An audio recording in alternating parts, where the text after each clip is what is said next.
Anteriormente na saga Chuck, vimos como tudo começou. O estrangulador que, para escapar da polícia, transferiu a sua alma para o corpo de um boneco.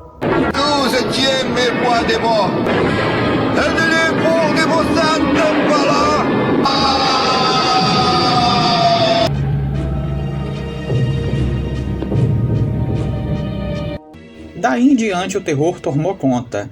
Continua aqui a saga Chuck, Brinquedo Assassino, parte 2.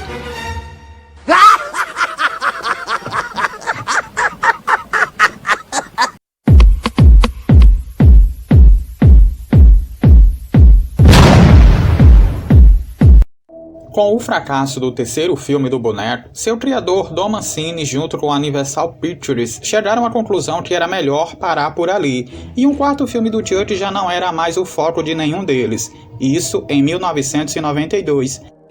Porém, em 1996, algo mudaria completamente os rumos da franquia Brinquedo Assassino nas telonas, o lançamento de uma outra franquia do terror que revolucionaria a linguagem do gênero, o aclamado Pânico.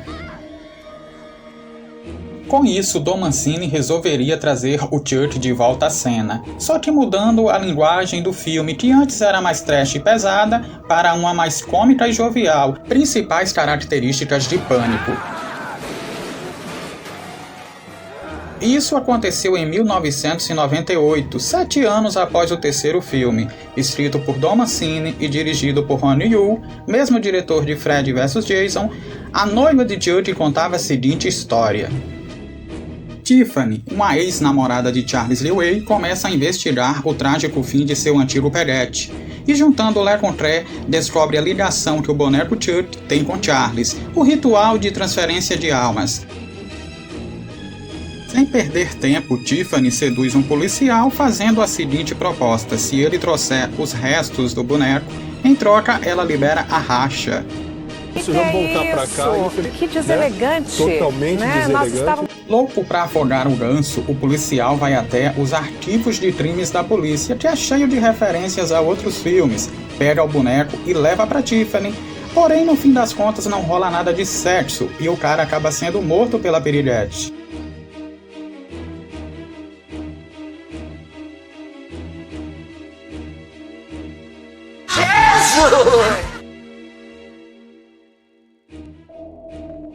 Depois disso, Tiffany costura o Chuck, afinal ele estava todo desconfigurado, faz o ritual voodoo e o traz de volta à vida novamente.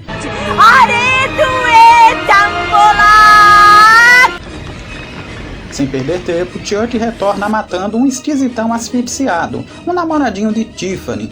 Só que tem um detalhe, a piriguete do capeta é romântica e guardava um anel que ela jurava que o Charles tinha dado como aliança de compromisso. Porém, o próprio Charles joga um balde de água fria na sujeita, dizendo que tinha roubado esse anel para vendê-lo, ou seja, compromisso era uma ova. Ao ouvir isso, Tiffany fica possessa e prende o boneco no chiqueirinho. E para acabar de sambar de vez na cara do Chuck, ela coloca uma boneca lá dentro e diz que aquela é a sua noiva. Só que mal sabia ela que estava atiçando o capiroto de plástico, que consegue escapar do chiqueirinho, dá um chocão em Tiffany, enquanto a mesma se banhava em uma banheira, faz o ritual voodoo e transfere a alma da piriguete para o corpo da boneca.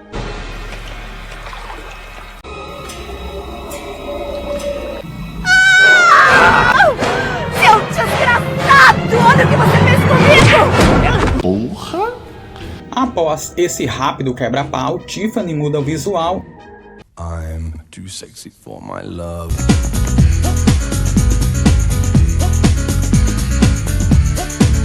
Junto com Chuck, sai em busca de novos corpos para possuir. Só que tem um outro detalhe, eles precisam de um amuleto que foi enterrado com Charles, para que a transferência dê certo. É aí que somos apresentados a um jovem casal, a Jade e o Jesse, que serão figuras chaves nessa história. Pagando uma mixaria para o rapaz levar os bonecos até o local onde está enterrado os restos mortais de Charles, evidentemente que no início o casal não sabe exatamente o que é isso. Só que durante a viagem, Chuck e Tiffany deixam um rastro de mortes, rola até explosão.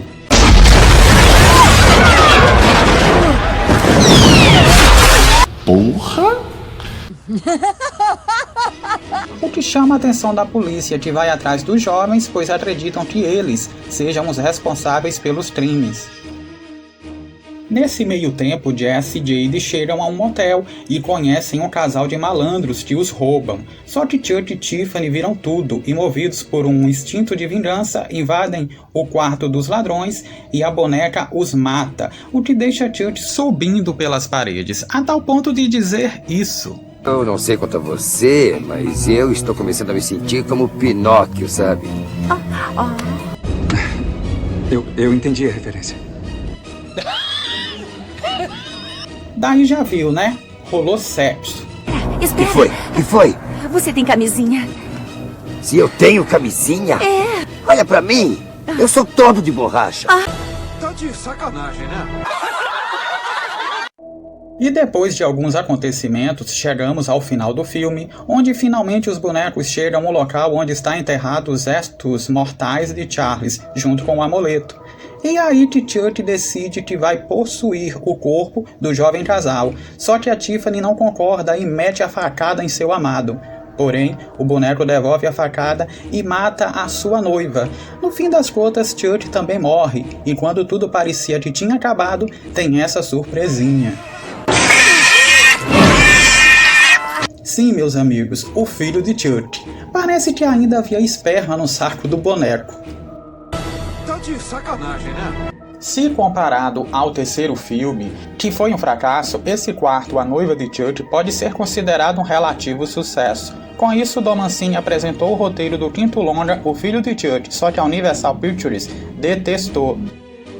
Pois a ideia de Don Mancini era levantar a bandeira das causas LGBTQIA+, principalmente por ser abertamente gay. Como a Universal Pictures não queria produzir um filme do Chuck com essas características, então Don Mancini procurou outros estúdios. No fim das contas, quem topou foi a Focus Features. Então bora lá.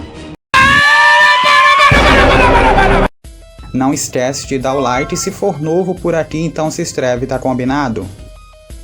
Que demais! Lançado em 2004, escrito e dirigido pelo próprio Don Mancini, O Filho de Chuck nos apresenta Glenn, o boneco mais feio que já apareceu nessa franquia. 6 anos após Tiffany dar à luz, seu filho já é um rapazinho, digamos assim, que ganha vida como boneco de ventríloco, só que tem um detalhe, seu maior sonho é conhecer seus pais. Preso em uma gaiola assistindo televisão, Glenn vê um casal de bonecos famosos. Sim, meus amigos, Chuck e Tiffany, que agora são estrelas de Hollywood. Este é o Access Hollywood, direto de Hollywood. E ao olhar para seu pulso, Glenn vê algo escrito, Made in Japan. Exatamente a mesma coisa que estava escrito no pulso de Chuck e Tiffany. Ao colocar seus neurônios para funcionar, a ficha do jovem boneco cai e ele percebe que aquele casal de bonecos famosos da TV, na verdade, eram seus pais. Sem perder tempo, Glenn abandona seu dono e foge para Hollywood, atrás de seus genitores. Só que tem mais um detalhe, o Chuck e a Tiffany que aparecem na TV são apenas robôs. Ou seja, as almas de Charles e Tiffany não estão lá, só que o Glenn ainda não sabe disso. E depois de atravessar boa parte dos Estados Unidos, o boneco chega a Hollywood, e ao se deparar com essa dura realidade, ele não pensa duas vezes e faz o ritual voodoo para trazer de volta as almas de seus pais para os corpos dos bonecos. Muito do esperto, Glenn estava com o amuleto que seus pais tanto buscavam no filme anterior. De volta à vida, Chuck e Tiffany querem novos corpos. Dessa vez, sobra pra galera de Hollywood. No caso, a atriz Jennifer, que curiosamente interpreta a Tiffany. Já o Chuck, que é o diretor Redman. Para fechar o pacote, o casal de bonecos também estão atrás de um corpo para seu filhote. Só que o negócio fica ainda mais insano, pois Chuck e Tiffany descobrem que Glenn não tem genitália. Oi! Ou seja, não é menino nem menina, sendo esse o motivo da Universal ter pulado fora toda aquela questão das causas LGBTQIA+. Que viagem é essa, véi? Diante dessa revelação, o casal de bonecos entram em conflito, pois pro Chuck sua cria é Glenn, já pra Tiffany é Glenda. Ah, vai te tomar no c... A identidade de gênero dessa criatura sem sexo definido rouba todas as atenções do filme, mas a coisa fica ainda pior, pois o casal de bonecos resolve fazer uma inseminação forçada em Jennifer, e aí somos testemunhas de uma cena completamente grotesca, Chuck se masturbando. Onde é que eu tô? Já embuchada sem saber de fato o que aconteceu, pois estava dopada no momento da inseminação, Jennifer percebe sua gestação e diz para Redman que está grávida dele, porém o cara tá nem aí para a gravidez da atriz. Isso é muito comovente, mas esse filho não pode ser meu. Por que não? Eu fiz vasectomia assim que cheguei. Indignada, Tiffany mata o sujeito. E um dia após a inseminação, Jennifer dá à luz em tempo recorde. Quem ajuda no parto é a Tiffany. O negócio é o seguinte, o real motivo de Jennifer ter sido engravidada era basicamente para Glenn ter um corpo para possuir, um corpo humano, no caso do bebê. Como o filhote de Chuck e Tiffany não tem sexo definido, os bonecos fizeram o seguinte acordo. Se o bebê fosse um menino, Glenn assumiria seu gênero masculino. Se fosse uma menina, então Glenn se tornaria Glenda, exatamente como a Tiffany queria. Que viagem é essa, véi? Eu sei, uma bagunça generalizada. Acho que a Universal Pictures estava certa em ter pulado fora. Para acabar de complicar, nascem dois bebês, um menino e uma menina. No meio desse fuzuê todo, Chuck decide que quer continuar sendo um boneco e mata o mané que ele iria possuir. Como boneco, eu sou infame. Eu sou Chucky, o boneco assassino, e curto isso. Que merda. Tiffany não concorda nada com a escolha de seu amado e quebra o pau. Porém, de saco cheio, Chuck mata sua eterna noiva. E morreu. Ao ver seu pai matar sua mãe, Glenn parte pra cima dele e mostra que é fera no karatê. No fim das contas, Chuck é esquartejado por sua cria. É isso aí. Depois disso, a atriz Jennifer consola Glenn, porém essa não era a Jennifer de fato, mas sim a Tiffany, que aos 45 minutos do segundo tempo fez o ritual e trocou de corpo. 5 anos se passam, e vemos que Glenn escolheu o corpo do menino. Ele vive feliz com sua mãe e sua irmã esquisitona. Só que aí, meus amigos...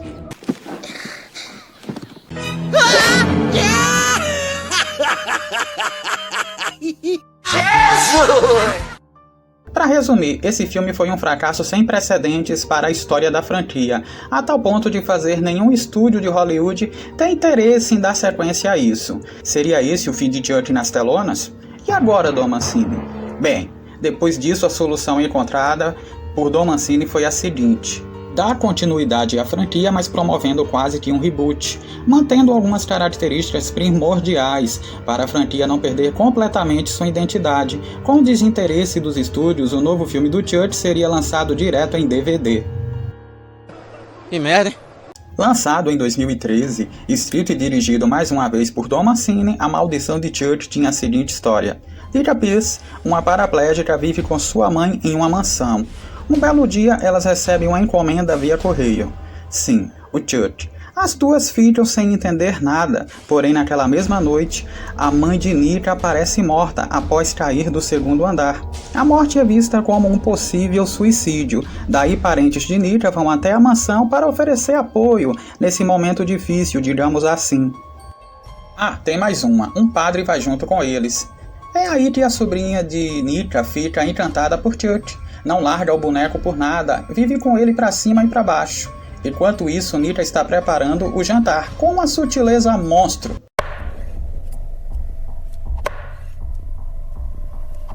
Que viagem é essa, véi? Só que aí o bicho vai pegar, pois Chuck aproveita um momento de descuido de Nika e coloca veneno de rato em um dos pratos. Quem acaba comendo o veneno é o pobre do padre, que após se sentir mal resolve ir embora, mas acaba morrendo em um acidente de carro, uma morte horrível. Daí em diante um monte de coisas estranhas começam a acontecer na mansão. Meu Deus. Eu cuido. A garotinha até tenta avisar que é o Chuck, mas assim como Andy nos filmes anteriores, acaba sendo ignorada. Diante disso, Nita dá um Google e descobre todo o passado tenebroso que envolve Chuck e Charles Lee Ray. E para acabar de lastrar, ela reconhece o Charles, que no passado tinha uma certa treta com a sua família. Enquanto isso, Chuck resolve matar geral na mansão.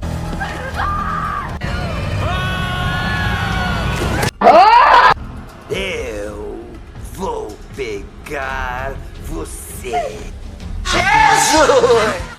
Sobra até pra própria Nita. Se liga nessa cena. Você tá morto. Não, você está. Por que nós? Após tentar matar a cadeirante, Chuck já não faz mais cerimônias e revela o real motivo de estar fazendo tudo isso. Que é basicamente o seguinte: ele era apaixonado pela mãe de Nita, como ela de uma certa forma o esnobou, agora ele quer se vingar de toda a família. No fim das contas, Nita acaba sendo responsabilizada pelos crimes do boneco, sendo condenada pela justiça a passar seus dias em um sanatório. Já Chuck vai parar na polícia, como um arquivo parte de cenas de crime, sendo ajudado por Tiffany, que mata um policial. Muito do sacana, o boneco se envia via correio para uma nova casa. Só que não era qualquer casa, essa era especial, pois lá morava o Andy, o moleque dos filmes anteriores, que já é um homem adulto. Chuck planejava o matar, porém Andy foi mais rápido. Brinca com isso. Andy!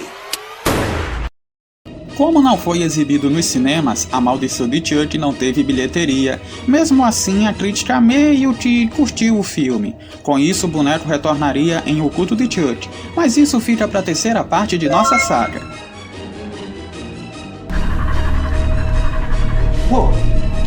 Hi, I'm Chucky.